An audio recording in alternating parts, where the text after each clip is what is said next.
गेल्या अनेक वर्षांपासून सामाजिक आणि राजकीय क्षेत्रात सक्रिय असलेला तसेच त्र्यंबकेश्वर शहराच्या समाजकारण आणि राजकारणाचा केंद्रबिंदू मानला जाणारा लोणारे परिवार यंदाच्या नगरपरिषद निवडणुकीत पुन्हा एकदा पुढे सरसावला आहे आणि याच लोणारे परिवारातील दीपकअण्णा लोणारी यांनी नगराध्यक्ष पदासाठी भारतीय जनता पार्टीकडून इच्छुक म्हणून उमेदवारी अर्ज दाखल केलेला आहे। गेल्या नगरसेवक पदाच्या कार्यकाळात शहराच्या विकासासाठी त्यांनी उल्लेखनीय कार्य केलेले असून नागरिकांमध्ये त्यांचा चांगला जनसंपर्क आणि विश्वास आहे। सामाजिक कार्यातील सक्रियता आणि राजकीय वर्षाचा अनुभव लक्षात घेता नगराध्यक्ष पदासाठी त्यांची दावेदारी सशक्त मानली जाते आहे।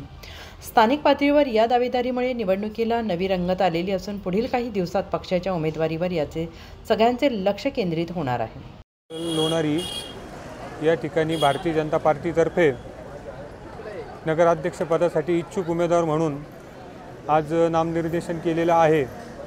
तर माझी उमेदवारी ही त्र्यंबकेश्वर नागरिकांसाठी आहे आणि या ठिकाणी मी सिंहस्थ कुंभमेळ्यासाठी जे नियोजन आहे ते सर्व नियोजन हे जनतेला विश्वासात घेऊन करणार आहे आणि त्र्यंबकेश्वर नगरीचा सर्वांगीण विकास कसा होईल याकडे माझं संपूर्ण लक्ष राहील।